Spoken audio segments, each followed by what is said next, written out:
Guilty. Guilty. All right, let's hear it. Oh, I've got too many.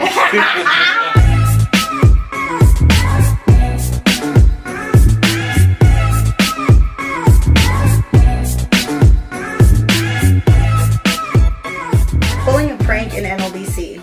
I had on my phone electronic device that could record my phone conversations, and I'm in one of the back rooms at the house we had and making a phone call, and I got the phone ringing. It's just ringing. No one's answering the phone, and back then it wouldn't go to voicemail because you didn't really have a lot of that stuff then. So Dan comes into that back room while I'm on the phone. Rusty's sitting next to me, and the phone's just ringing. And when Dan looks at me, he has this strange look like, "What are you doing?" Because I have this stuff attached to my phone. And so I go, "Yeah, just transfer X amount of dollars into such and such account, and I gotta go, someone just came in by." And I hang up the phone. So Dan looks at me with an odd look on his face, and Rusty looks at me with an odd look on his face. And then I say to Rusty, I said, "Rusty, do you think we should tell him?"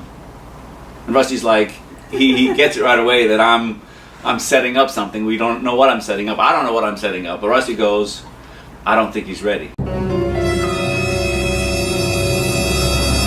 Dan's like, he's got to find out what it's about. And so out of this conversation, Rusty and I just were improvising a story, and we say, "Listen, Dan, we're involved with a secret Christian society that is trying to connect churches together all across America instead of having division." So Dan's like, "So?" And Rusty comes in, "Well, there's another organization that's similar to ours. It's a secret Christian organization, but they're coming against us and trying to hold us back.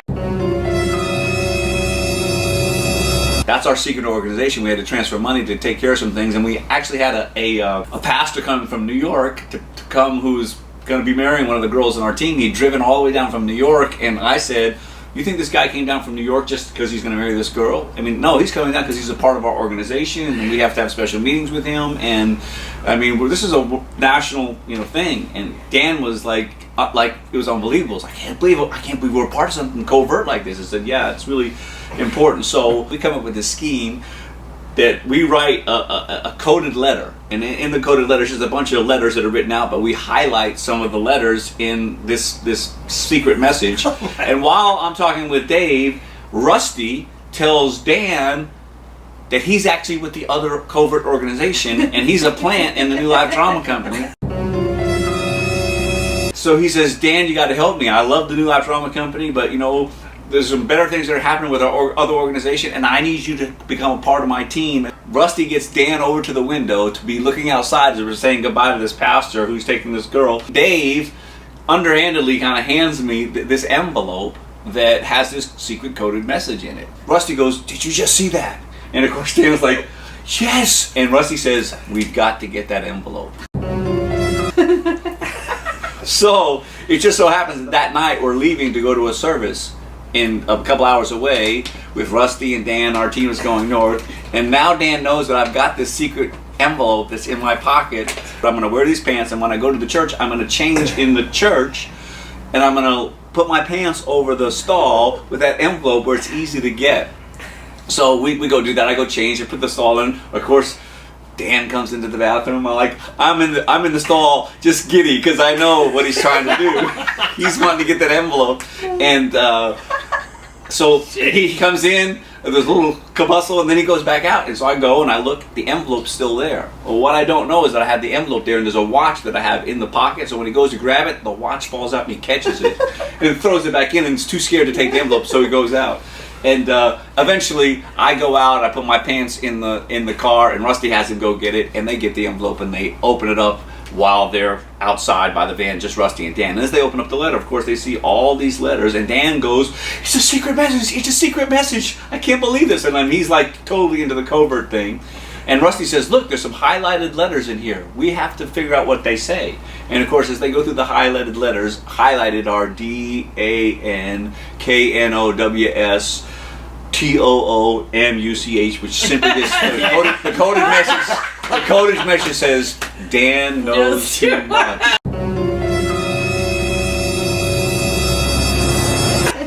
And Dan, with big wide eyes, looks at Rusty and says, they can't kill me, can they?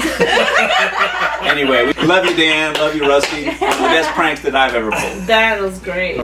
The only prank I ever did in the drama company was actually on Billy. Is that considered a prank? That was a prank. Yeah.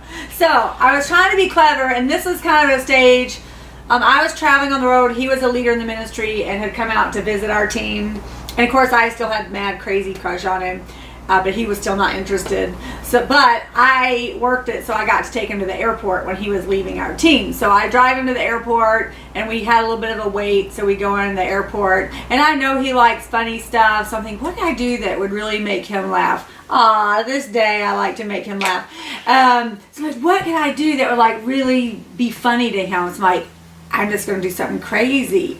And so we're sitting in this airport. It's quite small in like Marathon, Florida. Oh, it's Key West. Key West, Florida. We have driven there. It's quality time in the car. Anyway, so we're sitting there, and it's getting close for me. Time to go. Time for him to go, Right. and I just start like, please don't do this. Like, please don't leave me. And I'm trying to make a scene so people. No, she is totally making a scene. Like, she is making it like I'm an abusive husband, or I'm about to leave her and the kids. She's like making this whole thing, and I mean, I'm literally getting red in the face saying, please stop. I'm begging you, please stop this. And So now I realize he's embarrassed, which is a win because he never gets embarrassed. So I'm milking it for all it's worth. And finally I had a little mercy and stopped. But it was a great experience. It was a very fun experience. It got me really good. Your story? I just cut up onions in someone's shoe.